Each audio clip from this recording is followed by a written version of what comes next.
Que estranhas línguas são essas? Primeira carta de Paulo aos Coríntios, capítulo 14. Comentário de Mari Persona. Às vezes nós costumamos ler esse capítulo e dizer que Paulo vai falar da reunião da igreja ou da assembleia a partir do versículo 26, quando ele fala: Que fareis, pois, irmãos, quando vos ajuntais ou quando vos reunis? Mas na realidade não é isso. O capítulo todo está falando do contexto da reunião dos santos. Ele está corrigindo alguns erros no começo, para depois tratar de outras coisas positivas. Ele vai falar de um ensino positivo depois, a partir do versículo 26. Mas que ele está falando, sim, do assunto igreja, congregar e tudo mais, nós podemos ver no versículo 23. Se, pois, toda a igreja se congregar num lugar e todos falarem línguas estranhas. Então o assunto das línguas aqui é para a igreja. Tem uma outra passagem que ele fala no versículo 19. Todavia eu antes quero falar na igreja ou na assembleia 5 palavras na minha própria inteligência, para que possa também instruir os outros, do que 10.000 palavras em língua desconhecida. Então essa exortação, desde o versículo 1, ela é sim para a ordem na assembleia. Embora ele vá falar disso, ele vai dar instruções positivas dessa ordem a partir do versículo 26, mas antes ele vai estar corrigindo alguns excessos que aconteciam ali em Corinto, que era das pessoas falarem línguas estranhas sem nenhuma necessidade ou sem nenhum objetivo. Alguns usam essa passagem, principalmente no meio pentecostal, no versículo 14. Isolam o versículo 14 como que dizendo, está vendo? Deus fala, Deus aprova sim que eu fale em línguas estranhas. Porque se eu orar em língua estranha, o meu espírito ora bem. Pronto. Está aí, uma vantagem em falar línguas estranhas. Mas a questão aqui é a seguinte: isso aqui ele está falando em relação a todos os outros que estão na reunião da igreja ou da assembleia. Porque ele vai mostrar que o meu entendimento, o meu espírito ora bem, porque eu vou estar orando a Deus, mas o meu entendimento fica sem fruto. E quando é que o entendimento fica sem fruto? Para que fruto? O fruto, obviamente, é o resultado daquilo que eu faço entre os irmãos. Então, quando eu profetizo, ou seja, a palavra profetizar, o verbo profetizar aqui, tem o sentido de falar da parte de Deus para as pessoas. Então, quando eu profetizo, eu falo aos outros, para edificação, exortação e consolação, que ele vai falar isso numa outra passagem aqui. Então é um engano pensar que esta passagem toda, esse capítulo todo, primeiro, esteja se referindo à reunião da igreja apenas a partir do versículo 26. E outro engano é achar que esses versículos que antecedem estejam promovendo o falar em línguas como uma coisa que deve ser feita. Pelo contrário. Se nós transformássemos na linguagem nossa, hoje, atual, o espírito com o qual Paulo está falando essas coisas, nós iríamos dizer assim: gente, para de meninice, para de criancice, vocês não estão vendo que está errado isso? Seria basicamente esse o espírito que ele está falando, porque ele fala: não sejais meninos. O que é isso? É falar para a pessoa: deixa de ser criança, deixa de ser infantil, cresça, né? Cresça. É isso que ele está falando. Ele está chamando a atenção para aqueles que estavam abusando de uma manifestação, que era o dom de línguas, que foi dada, como ele explica no versículo, quando ele cita, eu acho que é Isaías, quando ele cita o versículo 21. Exato. Versículo 21 desse capítulo 14, está escrito na lei: por gente de outras línguas e por outros lábios falarei a este povo, e ainda assim me não ouvirão, diz o Senhor, de sorte que as línguas são um sinal não para os fiéis, mas para os infiéis. A profecia não é sinal para os infiéis, mas para os fiéis. Então ele faz uma distinção muito clara aqui, deixando evidente que Deus havia dado essa manifestação de línguas para convencer os judeus. mas ainda assim eles não iriam ouvir. Por que ele deu isso? Porque lá em 1 Coríntios capítulo 1, diz assim que os gregos buscam sabedoria, os judeus buscam sinais. Os judeus eram ligados em manifestações visíveis, audíveis do poder de Deus. Mas os gregos queriam sabedoria. Toda a filosofia vem da Grécia. Os gregos eram muito mais ligados nas coisas invisíveis, intelectuais, embora nós sabemos que o que a Bíblia ensina não são coisas intelectuais, são coisas espirituais. Mas eles eram muito mais ligados nas coisas invisíveis e intelectuais do que nas visíveis e manifestas, como eram os judeus que foram ao longo de toda a sua história, vamos dizer assim, amamentados com sinais ao longo de todo o seu caminho, desde a saída do Egito e tudo mais. Então, quando nós temos contato, e isso muitos irmãos aqui têm tido agora contatos, com irmãos saídos do meio denominacional, a maior dificuldade é com aqueles que achavam que falavam em línguas no meio denominacional. Essa é a maior dificuldade. Para tirar isso de uma pessoa que foi criada num lugar onde estava todo mundo gritando palavras que ninguém entendia, e ela achando que isso era uma manifestação espiritual, é complicado, é bastante complicado. Alguns até alegam falar línguas dos anjos, quando em nenhum lugar na Bíblia tem língua de anjo. Nós nunca vimos anjo falando na Bíblia uma outra língua que não fosse uma língua humana. Nós vemos lá desde o Jardim do Éden, quando ainda não existia variedade de idiomas, nós vemos Satanás, que é um querubim, falando com Adão e Eva numa língua que era a língua que Adão e Eva entendiam. Ele não estava falando uma língua de anjo com Adão e Eva. Nós vemos Deus falando com Adão e Eva numa língua que eles entendiam. E depois nós vamos encontrar, quando os homens constroem a Torre de Babel e Deus desce, então, para confundir as suas línguas, nós vamos descobrir que as línguas ali, a confusão de línguas, foi um juízo que Deus trouxe. Não era algo para alguém se gloriar de falar muitas línguas. Em momento nenhum. Eu falo 300 línguas. Mas não era um motivo de glória, porque as línguas vieram justamente como um juízo, uma repreensão de Deus, por eles que desejarem fazer um nome na terra, um nome no mundo, serem independentes de Deus, como é sempre a questão do pecado. E aqui nós encontramos, então, esses irmãos de Corinto querendo forçar ou parecer mais espirituais do que os seus irmãos, porque falavam uma língua que ninguém entendia. Falavam coisas que ninguém entendia. Hoje, inclusive, alguns dizem que não são idiomas. Nós sabemos que lá em Atos 2, quando muitos começaram a falar em línguas, por ocasião da formação da igreja, quando o Espírito Santo desceu, eram sim idiomas de diferentes povos. Tem lá uma série de povos que são citados, pessoas de todos esses países, embora eles fossem judeus, mas eles falavam as línguas dos seus países. Como hoje um judeu nos Estados Unidos fala inglês, na Alemanha fala alemão, no Brasil fala português. E eles estavam em Jerusalém, reunidos em Jerusalém para a festa do Pentecostes, quando aconteceu aquela manifestação do Espírito Santo de Deus, e eles podiam ouvir, então, cada um na sua própria língua, o que os irmãos estavam falando ali, os discípulos estavam falando.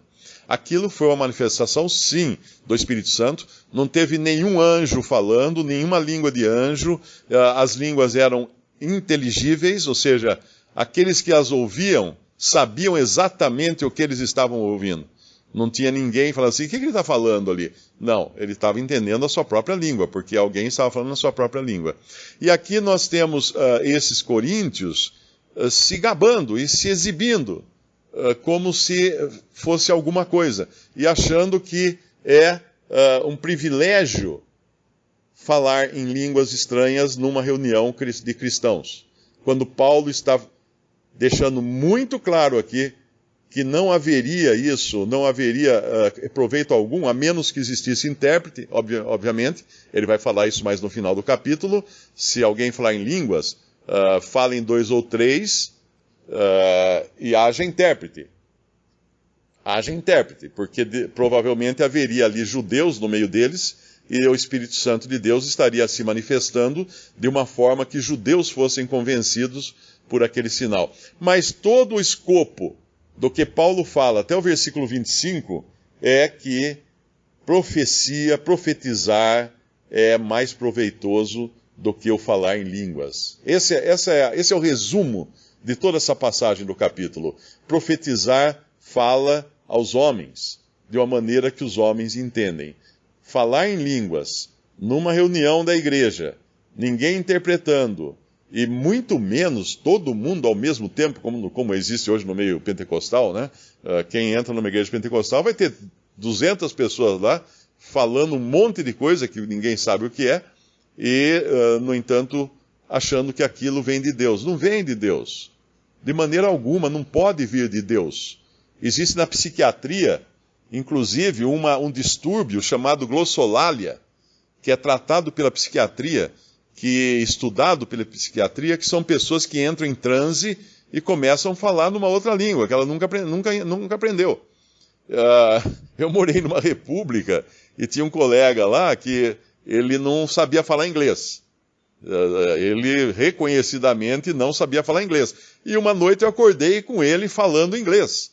No beliche, em cima de onde eu dormia, estava lá o rapaz falando inglês. Como que ele estava falando inglês? O subconsciente dele tinha um monte de palavras que deve ter aprendido nos filmes e estava saindo para fora aquelas palavras agora. Mas ele não falava inglês. Não era uma manifestação espiritual. Era basicamente uma manifestação cerebral de coisas que ele tinha ouvido e agora vinham para fora, como sonhos, né? A gente sonha, às vezes, experiências que nós passamos e elas vêm com uma realidade tão grande que nós falamos, nossa, vi meu avô hoje no sonho, estava com a roupa tal, assim, assim, assim.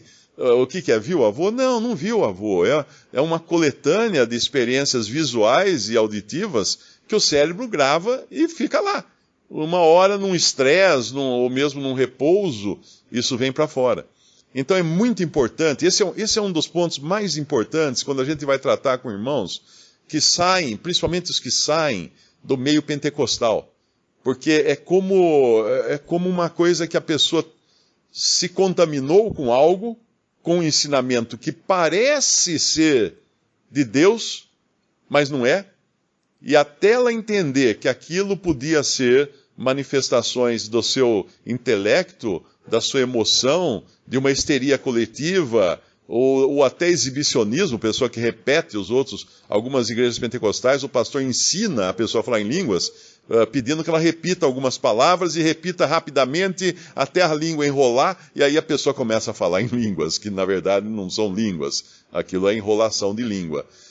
Então é muito importante entender tudo isso que está dito aqui pelo apóstolo, porque quando a maneira como ele coloca, ele fala assim no versículo 8, porque se a trombeta der sonido incerto, quem se preparará para a batalha? Ninguém. Assim também vós, se com a língua não pronunciares palavras bem inteligíveis, ou que sejam entendidas pelas pessoas, como se entenderá o que diz? Porque estareis como que falando ao ar. E a gente sabe que uma pessoa que fala ao ar é uma pessoa que tem algum distúrbio psicológico. Aqueles caras que passam na rua e falando sozinho, né? Você nunca iria parar e falar assim, deixa eu escutar o que ele está falando sozinho, que deve ser importante. Você fala, não, ele é louco, ele tem algum problema psicológico, psiquiátrico. Eu não vou dar ouvidos ao que ele está falando, porque é uma coisa irreal alguém falar sozinho. Daí ele começa no versículo 12, assim também vós, como desejais dons espirituais, procurais sobejar, ou seja, abundar nesses dons para a edificação da igreja. Para a edificação da igreja. E quando ele fala assim, eu orarei, né, o meu espírito aproveita bem e tal, mas o meu entendimento fica sem fruto. Por que fica sem fruto? Porque eu não dou nada. Eu não produzo nada com aquele falar que ninguém entende. Não tem fruto naquilo. Não tem fruto inteligível, não tem fruto que seja capaz de alguém discernir o que é aquilo. Porque se eu orar em língua estranha, que é o versículo 14, o meu espírito ora bem, mas o meu entendimento fica sem fruto. Que farei, pois? Orarei com o espírito, o meu espírito, né? Aqui está falando do espírito da pessoa, mas também orarei com entendimento. Cantarei com espírito, mas também cantarei com entendimento. De outra maneira, se tu bendisseres com espírito, como dirá o que ocupa o lugar do indouto, o amém? Sobre a tua ação de graças, visto que não sabe o que dizes, porque realmente tu dás bem as graças, mas o outro não é edificado. E depois ele fala que ele falava línguas. Paulo, obviamente, era um homem culto, um homem letrado, um homem que veio, ele não tinha nascido na Judéia, ele tinha nascido, eu não sei onde é que é o lugar agora, não é Ásia, me parece que é eu não me lembro exatamente. Bom, ele era de Tarso, então Tarso era na Turquia. Paulo era turco. Então ele não era da Judéia, ele devia falar a língua da Turquia, ele devia falar o grego, porque todo homem ilustre daquela época, como Paulo era, tendo sido criado como o melhor mestre de Israel, ele devia falar grego, devia falar latim, devia falar, além do hebraico, devia falar a língua da Turquia também, e talvez algum outro dialeto. Então ele falava línguas, mais até do que todos esses coríntios aqui, que provavelmente só falassem grego. Não sejais meninos no entendimento. E essa é a repreensão que ele está dando. Depois ele vai falar no versículo 24 da vantagem de se profetizar. Se todos profetizarem, algum indouto infiel entrar, de todos é convencido, de todos é julgado. Os segredos do seu coração ficaram manifestos, e assim, lançando-se sobre o seu rosto, adorará a Deus publicamente, publicando que Deus está verdadeiramente entre vós. Olha que interessante. Muitos pentecostais tentam provar que Deus está entre eles ali, naquelas suas reuniões, falando um monte de língua que ninguém entende. Mas, no entanto, o que está dizendo aqui é o seguinte, que é o falar na forma de profecia, ou seja, de proferir o que Deus fala na sua palavra, que vai convencer as pessoas, porque a fé vem pelo ouvir, e ouvir pela palavra de Deus. É a coisa que a pessoa entende, que realmente irá mostrar a ela que Deus está se manifestando naquela reunião da igreja. É isso que ele está falando aqui. Depois ele vai dar agora instruções mais específicas a partir do versículo 26, de como deve ser a reunião da igreja. E agora vem, sim, as instruções positivas. Uma ilustração que ajuda a entender por que Deus fazia aquilo, para mostrar que não estava mais, trazia sinais, para mostrar que não estava mais habitando no meio dos judeus, ou habitando no lugar que ele havia antes colocado o seu nome, que era em Jerusalém, naquele templo, mas estava agora habitando na assembleia de 2 ou 3 congregados ao nome do Senhor. Uma ilustração que ajuda a entender isso é quando fazem um lançamento de um empreendimento na cidade. Vão lançar um prédio novo, o que a construtora faz? Sai pela cidade com uma carreata, né? Carros, caminhonetes, buzinando, tocando música, falando ao alto-falante, aí tem as caminhonetes com as pessoas na caçamba com bandeiras, balançando as bandeiras, soltando rojão, fogos e tudo mais, e anunciando o lançamento de um novo prédio. E na realidade, na mensagem publicitária, eles estão dizendo, agora, esse aqui é o lugar que você deve morar. Não a sua casa velha. Venha morar aqui, que aqui tem piscina, aqui vai ter varanda gourmet, aqui vai ter todas essas coisas que hoje estão na moda nesses lançamentos, né? Não é mais a sua casa velha que você tem que morar, você tem que morar aqui. Então, quando eles fazem isso, eles soltam aqueles fogos, fazem aquele auê todo, toda aquela manifestação, para chamar a atenção.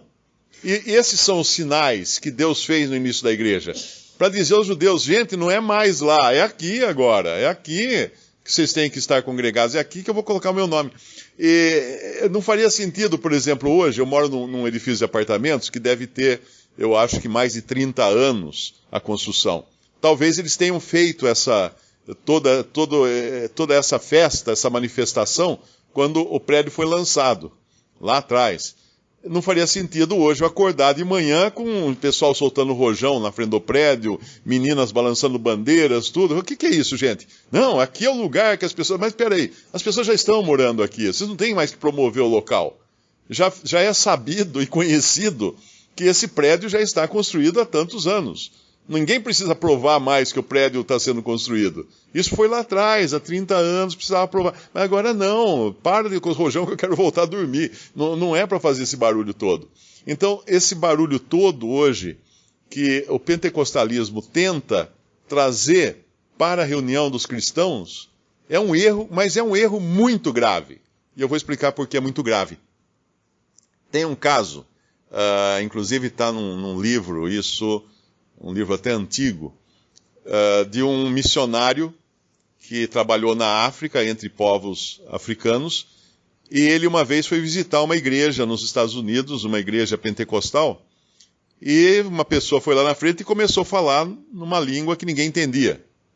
E falou um monte de coisa na língua que ninguém entendia. E esse missionário ficou escandalizado, porque todo mundo estava dizendo amém, aleluia, glória a Deus, porque aquela pessoa falava.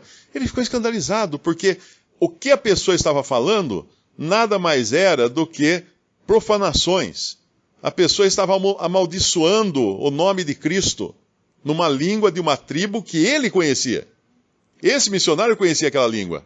Ninguém ali dentro sabia que língua era aquela. Ele conhecia e aquela pessoa estava amaldiçoando a Jesus. Sem que os outros soubessem, todo mundo falando glória a Deus, amém, aleluia, e ninguém estava sabendo disso. O que estava acontecendo ali, na verdade, era uma pessoa possuída por um espírito maligno, aproveitando da ingenuidade daqueles cristãos para vir trazer um monte de blasfêmias e ainda receber o amém deles.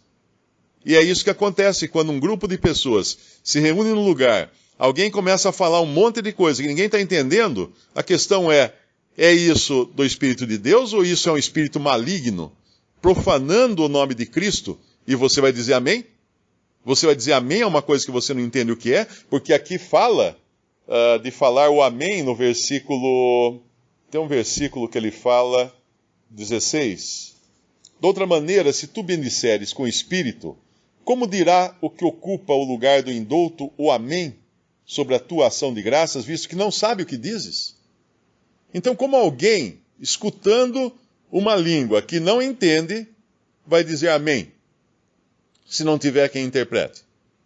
Então é um risco muito grande que os cristãos passam, eles não sabem que às vezes podem estar fazendo a obra do diabo, ajudando, sendo ingênuos, sendo inocentes úteis, na mão de espíritos malignos, porque eles existem, eles estão por toda parte, eles estão aqui nos assistindo hoje, porque os anjos todos, sejam os caídos ou não, estão de olho na igreja.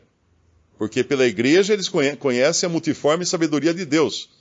Eles não sabem coisas a não ser que eles vejam acontecer entre os cristãos. Então é um risco muito grande alguns que se aventuram por esse caminho dos milagres e das visões, dos sonhos, das línguas e de outras coisas, estarem sem saber, endossando, dizendo amém para uma obra que é maligna. Visite respondi.com.br. Visite também 3minutos.net.